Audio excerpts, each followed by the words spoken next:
Historia de Jabobo, tomo 2, volumen 1, Patriarcas, capítulo 12, Historia de amor, Tinus y Alejandra. Ahora bien, sucedió que Tinus procedió una noche de verano del año siguiente después de lo ocurrido respecto al intento de sacrificio por parte de los sacerdotes, que él subió a la torre más elevada del palacio del patriarca, y decidió ordenar a sus servidores a que le preparasen una habitación en telas de tienda con hamaca y enseres y toda suerte de mobiliario necesario para la dignidad de la habitación personal de éste sobre la terraza de la torre, porque el calor era realmente excesivo. Claro está, la sequía continuó habiéndola sobre toda la región de Anshan, y las hambrunas y las enfermedades, como el cólera y otras epidemias, seguían sucediéndose a lo largo de la población y causando muchas muertes, sobre todo en los ancianos y en los niños y en los enfermos. Y no llovió ni un solo día en todo aquel invierno. Sí, desde la muerte de Saúl en aquel día hasta entonces no cayó ni una gota en toda la satrapía. Por el momento, la población iba subsistiendo de acuerdo a las reservas de grano que tenían almacenadas y que progresivamente iban agotándose. Algunos de ellos oraban a Jehová por ayuda y otros muchos a Ahura Mazda. Y sucedía que en el caso de los que oraban a Jehová Dios en sus hogares, podían recoger el grano que llegaba al mercado procedente de Carmania para venderlo a la población anciana. Y tan pronto como los que oraban a Ahura Mazda iban al mercado a comprar, pues vea, ya se agotaba el poco grano que llegaba y no había ya nada para ellos. Aunque los que oraban a Jehová discernían que esto procedía de su mano, los que oraban a Ahura Mazda no, y en su desesperación por no hallar suficiente alimento se entregaban a la delincuencia hasta que eran descubiertos y detenidos. Así fue empeorándose cada vez más la situación en toda la satrapía, y no solamente en la ciudad de Anshan, de modo que se hacían más frecuentes y virulentas las revueltas, enfermedades, muertes y violencia, e iban poco a poco vendiendo todos sus objetos valiosos y sus ídolos de metal valioso a los mercantes carmanianos a cambio del trigo y el grano necesario para alimento. Y sucedía que Tinus se colocó en lo alto de la torre y comenzó a orar a Jehová, el Dios verdadero. Oh Jehová, el único Dios verdadero, mi Dios de salvación y mi escudo protector. Bendito seas sobre todos los demás dioses cuyos ídolos nada valen. Mira que desde el día en que tu siervo se enfrentó a los falsos sacerdotes hasta este mismo día, la estrechez de alimento, el hambre, la enfermedad, la sed, la revuelta, la violencia y la muerte nos persiguen a mí y a mi pueblo sin piedad, y no hallamos salida alguna para nuestra calamidad. Te estoy sirviendo de la mejor manera que puedo. A los dioses falsos de los templos los he echado, y a la gente tu propio conocimiento estoy enseñándoles. Y sin embargo, mira, no estamos siendo librados de todas estas calamidades, y tú mismo permaneces callado. Por favor, concede a tu siervo una señal para saber qué he de hacer y dar alivio a mi pueblo, a fin de conducirlo hasta a ti sin ningún obstáculo para tu adoración verdadera. Con eso, él se quedó mirando fijamente la gloria de las estrellas en el firmamento de la noche, y se quedó maravillado de forma perpleja al contemplar su majestuosa belleza. Con eso, él dijo a Jehová: Oh Jehová, cuando contemplo la obra de tus dedos y el ejército de los cielos, que es el hombre mortal para que lo tengas presente, y el Hijo de la humanidad para que tú mismo le prestes atención. Con ello bajó suavemente la mirada hasta que ésta se posó sobre la cima del cerro Ahura Mazda, situada justo en dirección suroeste, donde se hallaba el altar de sacrificios de ese dios. Y comenzó a darse cuenta de la siguiente escena. Siendo como era la hora de la noche ya avanzada, pasando la medianoche en su vigilia intermedia, él observó claramente cómo los sacerdotes iban subiendo junto a las vírgenes por las escaleras de la escalinata de las columnas hasta que iban llegando al altar con antorchas de fuego en sus manos, e iban cantando canciones religiosas en alabanza a Ahura Mazda. Y al llegar al altar, procedieron a quemar sacrificios de animales a los dioses y a invocarlos con fuerte gritería mientras las vírgenes iban dando vueltas al altar, paseando con las manos alzadas a los cielos y cantando himnos religiosos. Después de lo cual se inclinaron ante el altar y los sacerdotes comenzaron a avivar más el fuego de las ofrendas quemadas, hasta que éste consumió toda esta, y al apagarse, procedían los sacerdotes a beber vino en exceso hasta caer inconscientes al suelo en la más absoluta borrachera. Después de eso, las vírgenes acostumbraban a llevarse cargados a los sacerdotes borrachos en camillas hasta el templo, para resguardarlos de la intemperie y que allí durmiesen hasta el amanecer. Así que Tinus veía cómo subían y bajaban las vírgenes para llevarse a cada uno de los sacerdotes desde el altar hasta el templo, después de lo cual cerraban las puertas de éste y ya no aparecían más al público hasta el siguiente mes, porque las vírgenes permanecían ocultas en el templo todo el período del mes, excepto el día del ritual, que era el primero del mes, cuando efectuaban dicha ceremonia. Claro que los sacerdotes, a diferencia de las vírgenes, sí aparecían diariamente al pueblo por las calles y en los mercados, bajo la atenta mirada de los soldados de la ciudad. Y siempre había algún que otro sacerdote que hablaba más de la cuenta, cuando éste recibía favores o privilegios exclusivos de parte de los comerciantes locales para revelar su información confidencial, que luego era transmitida a Tinus de manera secreta. Así llegó a saber Tinus lo que había bajo la ciudad de Anshan, y dónde se solían esconder las vírgenes por mandato de los sacerdotes.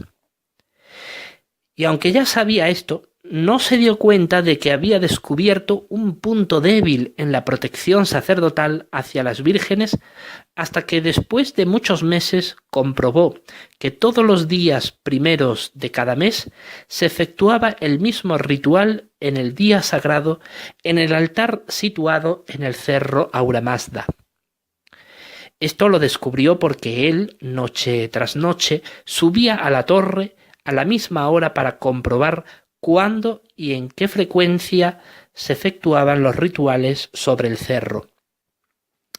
Sucedió que Tinus pensó que era el único momento en el que los sacerdotes se desplomaban borrachos al suelo, en el que él podía acercarse hasta allí para inspeccionar a las vírgenes y tal vez incitarlas a fugarse junto a él hasta el castillo, para librarlas de mano de los sacerdotes, y al mismo tiempo derribar a éstos a filo de espada. Así que Tinus procedió una noche del ritual a acercarse hasta el altar de sacrificios situado sobre la cima del cerro Ahura Mazda en el bosque de Espíritu Libre, y con él iba su mayordomo Tartarca. Y cuando Tinus estaba en lo alto de la torre más elevada del palacio del patriarca, situado dentro del castillo, vio cómo el ritual estaba yendo a su culminación con los sacerdotes emborrachándose. Así que le dijo a su servidor Tartarca: «Mira, Tartarca, allí en el altar de sacrificios de Ahura Mazda, donde están los sacerdotes». Y él le respondió diciendo: «Todos están emborrachando, mi señor. Es realmente asqueroso verlos así, junto a las vírgenes, osados inmorales. Tinus le dijo: ¿Me ayudarías a poder facilitarle su fuga de mano de esos malditos sacerdotes? Tartarca le contestó: Divino señor, tu palabra y tu mandato es ley para mí. El acatarlo con el mayor gusto. Solo dígame cómo proceder y lo haré. Así que Tinus le dijo cómo pensaba actuar. Después de eso, ambos se dirigieron hasta allí camuflados en largas vestiduras de abrigos con sus capuchas y gorros que les ocultaban el rostro. Y fueron bajando desde la torre hasta la plaza del mercado, y de allí continuaron avanzando hasta la salida del castillo, y a medida que avanzaban, Tinus mostraba ligeramente su rostro a todo soldado y guardia urbana que iba encontrando a lo largo del camino para que no sospechase nadie nada. Cuando cruzaron el tercer puente se dirigieron hasta la entrada del primer templo y allí Tinus ordenó a su guardia que le dejase ingresar junto a su mayordomo. Después de eso se encontró con que la puerta se hallaba cerrada con llave, pero como él tenía llaves maestras, las abrió. Ingresando los detuvo las doncellas y criadas que eran las tutoras de las vírgenes y les interrogaron diciendo: «Hortelanos, ¿qué hacen a esta hora tan tarde de la noche despiertos?», porque se imaginaban que ellos eran los cuidadores de las habitaciones de las vírgenes, o sea, los eunucos. Mas Tinus se quitó su gorro y su capucha y enseñándoles el rostro les dijo: ¿No estaban ustedes mismas muertas cuando yo regresé años atrás de Pasargada? ¿Por qué me traicionaron de esta manera tan perversa al colaborar con esos sacerdotes que han profanado mi mismísima gobernación ante todo el pueblo? ¿No merecerían ustedes mismas morir por esta maldad? Las criadas se quedaron tan enmudecidas que no supieron qué contestarles, así que agacharon sus cabezas de pura vergüenza. Pero Tinus continuó diciéndoles: «Miren, les perdonaré la vida y no alargaré mi mano contra ustedes si es que me colaboran en librar a las vírgenes de esos miserables, y ustedes mismas guardan silencio en todo esto que estoy tramando, pues de lo contrario, sus vidas no valdrán más que el alimento para los leones. Condúzcanme, por favor, de manera inmediata hasta donde se hallan las vírgenes». Al instante, éstas se inclinaron ante él y les dijeron: «Enseguida, mi señor, el glorioso patriarca Tinus». Y los condujeron hasta donde estaban ellas. Pero a medida que se iban acercando, ellas les dijeron a Tinus y a Tartarca, su servidor: «Ellas han sido educadas en el fervor religioso y temor piadoso a Ahura Mazda, y no reconocerán a su Dios Jehová, oh Tinus. Además, se les enseñó a no hablar nunca con nadie, excepto con los eunucos. Ni siquiera se les permite hablar con nosotras o con los sacerdotes. Aunque usted trate de hablarles, no le harán caso, pues fueron educadas para entregarse a morir en sacrificio por los dioses. Por otro lado, no podemos permitirle que se acerque a ellas, y ni siquiera que las toque, porque son propiedad del sacerdocio y no de usted, oh patriarca Tinus». Él les contestó: «No violaré las costumbres de mi pueblo, pero ustedes no pongan obstáculo, ya les dije, sus vidas están en juego». Ellas le respondieron con estas palabras: «De igual manera moriremos si los sacerdotes descubren que las vírgenes han sido tocadas». Tinus les dijo: «No se preocupen, eso no pasará». Porque las vírgenes cada día del ritual eran maquilladas y pintadas con gran belleza por todo su cuerpo por parte de los eunucos, como señal ceremonial y como marca para comprobar si algún desconocido las tocaba o trataba de abusarlas. Si esto se comprobaba, los sacerdotes ordenaban su ejecución junto al que la tocaba, porque ya no sería apta para el sacrificio humano.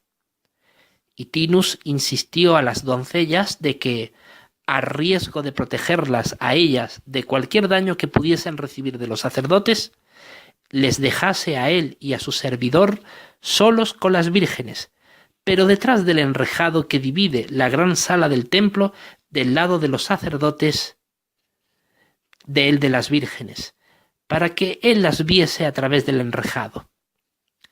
Entonces los dejaron solos y procedieron a ver cómo las vírgenes iban trayendo en camillas a todos los sacerdotes borrachos para que descansasen en el lado de las vírgenes hasta que bajasen a todos desde el altar. Después de lo cual, ellas los introducirían en el lado de los sacerdotes al otro lado del enrejado. Su intención era dejarlos allí y conducirse ellas mismas hasta las catacumbas, donde les esperaban los eunucos para atenderlas. Sucedió que cuando bajaron a todos los sacerdotes desde el altar y los colocaron en el lado de las vírgenes, éstas cerraron las puertas que daban hacia la escalinata de las columnas, después de lo cual se dirigieron para abrir la puerta de las rejas del enrejado que dividía en dos la gran sala del templo. Como Tinus y Tartarca, su servidor, se hallaban entre la penumbra de las luces que proyectaban los candelabros de la gran sala, ellas no los vieron ni se dieron cuenta de su presencia. Y sucedió que al abrir ellas las puertas de rejas, los vieron y se asustaron muchísimo y gritaron despavoridas del miedo. Ante aquello, Tinus se les acercó y les dijo: «No se asusten, vírgenes de Aura Mazda, soy yo, Tinus, el patriarca de Anshan y su señor y gobernador». Y ellas lo miraban con fijeza, pero no le contestaban ni una sola palabra. Y él les dijo: «Vamos, síganme, deben huir junto a mí de este lugar, para que no mueran sacrificadas, porque yo mismo les daré libertad de sus opresivos sacerdotes en mi castillo, donde nada les faltará». Pero ninguna de ellas le dijeron nada en contestación. Y él siguió insistiéndolas y apremiándolas con muchas palabras, pero ellas se quedaban paralizadas sin moverse del lugar donde estaban de pie. Así que con eso las doncellas acudieron a la gran sala y le rogaron a Tinus y a su servidor a que abandonasen el templo antes de que fuese demasiado tarde y los sacerdotes llegasen a despertar de su vino y embriaguez. Con eso Tinus se fue frustrado junto a Tartarca, su mayordomo, pero su mirada se cruzó rápidamente con una de las vírgenes, de belleza extraordinariamente superior a las demás, de cabellos ligeramente rizados y rubios, de ojos verdes y tez blanca, alta de estatura y fina de grosura. Y su sonrisa inocente le cautivó, y su hermoso rostro se le quedó grabado en su memoria. Así que Tinus regresó nuevamente al templo al mes siguiente. Y el nombre de la joven era Alejandra, quien tenía 16 años de edad, de ascendencia griega. Ahora bien, Tinus se resolvió en acercarse la siguiente vez al altar durante la noche, y esperó oculto a que finalizase el ritual y los sacerdotes cayeran borrachos para tratar de atraer la atención de la bella joven. Así que salió de entre los arbustos y los árboles del bosque de espíritu libre y fue acercándose poco a poco hasta llegar a cierta distancia a las proximidades de la base del gran altar. Y desde allí alcanzó a ver a Alejandra y comenzó a hacerle señas con las manos para atraer su atención y lograr que ella se acercase hasta él. Ante aquello, la joven se quedó estupefacta y sin palabra y comenzó a alejarse para informar a sus compañeras. Pero Tinus le hizo con las manos señas de que no le delatase su presencia y más bien le mostró una carta que tenía escrita para ella y le indicó que se lo dejaría en el suelo para que ella lo recogiese. Ante aquello, ella vaciló en su decisión de delatar a Tinus y con cierto temor y a la vez sentido de la curiosidad comenzó a acercarse poco a poco. y a medida que ella lo hacía, él se alejaba en la profundidad del bosque hasta que, cuando ella se agachó para recoger la carta, él se esfumó inmediatamente y corrió hasta irse a su castillo. De modo que cuando ella se levantó después de haber cogido la carta, él ya se había esfumado y no lo vio. Así que cuando dirigió la atención a la carta, vio escrita en ella, en su parte principal, estas palabras: «Esta es solo para ti. Por favor, no me delates, porque soy tu patriarca de toda Anshan. Y sé que no se te está permitido conversar con nadie, excepto con tus sacerdotes, pero no se te prohibió nunca conversar mediante las palabras escritas. Así que, por favor, no temas en escribirme, si así lo deseas. Todas las noches del ritual vendré a intercambiar cartas contigo». Y así fue como comenzó esta bella historia de amor. Él venía todas las noches a ver a su amada, una vez cada mes. Y cada vez que se veían, solo intercambiaban una sonrisa y una carta. Y poco a poco fue creciendo en ambos un amor tan inexorablemente fuerte como las llamas de fuego que cada vez se hacían más y más calientes y ardientes. Una de sus cartas que le mandó decía así: «Mi amada Alejandra, tú eres mi lucero, mi estrella brillante durante la noche, que me iluminas en medio de la oscuridad que invade mi arrabal donde se halla mi propia casa. Más fragante me son tus dulces manos que el aroma que desprende el romero. Siendo de noche con luna menguante, iba caminando por la orilla de la playa. Mis pies tocaban el frescor mojado del agua, y, dirigiendo mi vista hacia el oscuro mar, me preguntaba: ¿quién refrescará mi alma en el momento de mi angustia? ¿Quién me abrazará en el momento de mi desconsuelo? Clamé al cielo, pero no hubo respuesta. Clamé a la mar embravecida, pero solo hubo olas. Clamé al bosque, pero solo se oía el sonido del grillo. Seguía caminando. A lo lejos divisaba una luz brillante que parecía alejarse de mí. Corría tras ella, pero mientras más lo hacía, más rápido huía ésta. De repente la luz se adentró en el bosque y desapareció. Yo me adentré también, pero estaba solo y tenía frío. ¿Quién vendrá a socorrerme en el momento de mi angustia? ¿Quién vendrá a socorrerme en el momento del desconsuelo? Me quedé dormido en la arena mirando a las estrellas del cielo y me preguntaba: ¿cuál de ellas huía de mí? Llegó la mañana con amplio frescor. Entonces vi a una mujer nadando en el agua. La contemplé y todo mi cuerpo empezó a tambalear. Empecé a respirar agitadamente, las palpitaciones empezaron a acelerárseme, empecé a sudar, ni siquiera pude levantarme. Eras tú, mi amada Alejandra, la mujer que vi, la única que amo en esta vida. Tu felicidad es mi felicidad y tu alegría la mía. Cuando vi por primera vez tus ojos, los míos empezaron a producir más agua que las fuentes de los ríos, y mi corazón me dijo: ¿dónde estuve todo este tiempo sin ti? Cuando te vi en el mar y te pusiste de pie, te incorporaste. Relucías un esbelto cuerpo, y tus deliciosas caderas, como la miel, pechos anaranjados y cabellos de seda dorada me seducían. Tus pestañas de teñir azabache me camelaban mi cuerpo entero, y me transmitías tus ganas de mucho amor. Cada vez que me miras a mis ojos, me pongo nervioso y sin saber qué hacer, escondo mi cara con mis manos.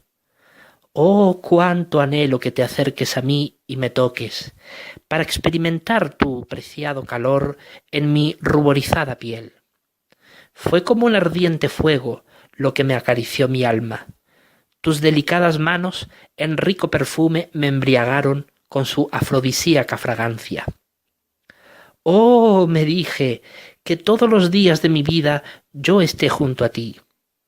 Oh, me dije, que mi amada estuviera conmigo por toda la eternidad. Mi dulce Alejandra, nadie te lastimará jamás, porque mi cariño hacia ti es tan inamovible como las montañas de Pasargada. Yo te protegeré como el pastor a sus ovejitas. Alejandra, Alejandra, ¿quieres venir conmigo? Desde el alba tu belleza trajo la noche, escondiéndose de tu gloria el día con timidez, porque tu hermosura dio la aurora. Noche hermosa eres, estrellas te cantan a ti, mi amada pichoncita, mi perdiz de las colinas. Flores del campo son tus vestiduras, el violeta y el azul, los ojos de tu sabiduría, reflejan en mí el verdor de los tuyos. ¿A dónde vas, amada mía? ¿A dónde vas? Tu cabeza coronaré con diadema de estrellas y la gloria de la luna arroje yo a tu hermosura. No te alejes de mí, amada mía. Sí, acércate a mí para que pueda amarte mucho más para siempre y hasta la inconclusa eternidad alcancemos la vida en el jardín de nuestros antepasados. Finalmente, ella se armó de valor y una noche, mientras bajaban a los ebrios sacerdotes, ella, como de costumbre, alerta se mantenía para ver cuándo llegaba su amado, y cuando lo vio salir de entre los árboles corrió hacia él y lo abrazó, y ambos comenzaron a besarse apasionadamente, después de ocultarse nuevamente entre los árboles del bosque de espíritu libre. Y él la abrazaba y le acariciaba, y muy tiernamente le besaba su cuello y tocaba sus cabellos. Y comenzó a decirle: «Ven junto a mí, y yo te cuidaré y te protegeré, y te daré cuanto poseo, hasta mi propia vida, porque eres el mejor regalo que jamás recibí del cielo». Y ella le dijo: «No, no puedo dejar el templo. Fui educada para temer a los dioses. Mi vida debo entregársela en sacrificio a ellos. Desean nuestra sangre para que así se pueda traer alivio a nuestra nación. Y tú deberías saber estas cosas que los sacerdotes proclaman». «Yo no creo en ellos, ni en sus sangrientas enseñanzas», le respondió Tinus. «Solo creo en Jehová, el único Dios verdadero, aquel que creó los cielos y la tierra y todo cuanto poseen. Y Él es en verdad un Dios de amor, y jamás reclama la sangre de aquellos que le sirven. En la lejana Canaán se encuentra su pueblo, del cual parte de mis antepasados proceden desde épocas lejanas hacia atrás. Israel es su nación escogida, y allí toda persona que nace viene al mundo con el derecho a vivir, no a morir en degradantes sacrificios. Algún día los conocerás». Pero Alejandra le decía entre lloros y sollozos: «Me esperan, mi amado, el mayor honor que alguna vez pueda tocarle a una de las vírgenes de Aura Mazda. Un honor eterno, una gloria perpetua, solo para nosotras, las agraciadas para morir por él. Él es nuestro jerarca, nuestro Dios. Que Aituma, su hijo predilecto, me guarde de fallarle alguna vez. ¿Cómo podría evadir mi destino sin padecer los tormentos del infierno o ver a mi pueblo padecer su justa ira?» Tinus le respondió: «Mi beneficencia amada, ¿crees que al darte en sacrificio se te dotará de vida eterna e inmortalidad?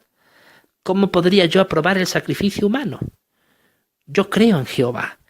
Él es un Dios misericordioso, mi dulce magnificencia». Pero Alejandra le decía: «Aura Mazda es la fuerza de la luz.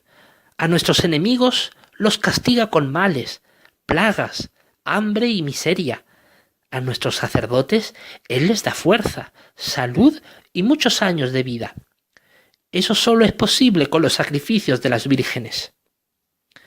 Entonces Tinus le contestaba diciendo: «Jehová Dios ama a todos por igual, no da preferencia a una nación sobre otra, Él muestra su gentileza hasta para con los más débiles. ¿Puedo preguntarte algo? Ella le dijo que sí. Entonces él le preguntó: supongamos que quieres orar a Ahura Mazda lejos de donde se halla su estatua en el templo aquí en Anshan. ¿Cómo le orarías? Ella le dijo: voy al templo para poder verle y así orarle, porque a tu Dios nadie lo ha visto jamás. Él le respondió así: es cierto que a Jehová nadie lo ha visto nunca, mas eso no significa que no se haya manifestado alguna vez a las personas de buen corazón como prueba de su existencia, porque de hecho así fue en los días de Moisés. Ahora bien, suponte, Alejandra, que un soldado persa es herido en el campo de batalla y no puede ir hasta el templo de Ahura Mazda para pedirle que le ayude por su vida. ¿Qué harías en ese caso? Ella le dijo: entonces él piensa en Ahura Mazda y le ora. Él le dijo: en el momento en que el soldado le ora en su mente, no está viendo la imagen de Ahura Mazda, por lo que justo en ese momento es un dios invisible. ¿No dices tú que es imposible creer u orar a un dios invisible? Cuando la estatua de Ahura Mazda se estropea, necesita de artesanos que la reparen. ¿Es difícil creer que tu Dios realmente exista cuando ni él mismo puede reponerse y que a la misma vez sea el Dios que hace salir el sol todos los días y da vida a plantas y animales y a personas de toda nación por igual? Sí, creo que es imposible. Mi Dios, Jehová, sí da prueba de su inalterable existencia, pero no se puede decir lo mismo del tuyo. ¿Cómo puede tu Dios sanar las cabezas rotas de sus soldados cuando simples artesanos son los únicos que pueden reparársela a él cuando se estropea su imagen? Ante aquello, Alejandra cambió radicalmente la apariencia de su rostro y, quedando sumamente perpleja y anonadada, le dijo a Tinus: cuéntame más cosas acerca de tu Dios Jehová.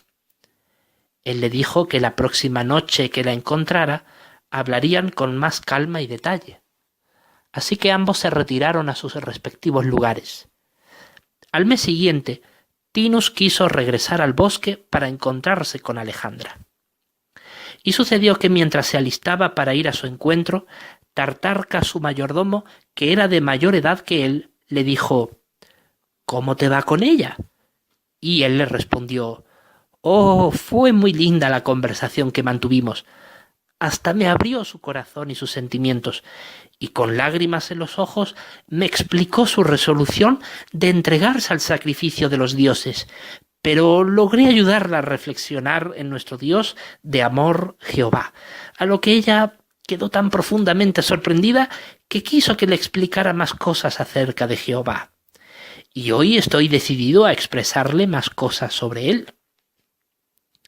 Pero su servidor le reparó diciendo: las doncellas que les atienden hablan abiertamente con los mercaderes de la plaza de Madai con términos muy irrespetuosos, como de que eres un patriarca impúdico. Sí, mi señor Tinus, hablan cosas malas sobre usted.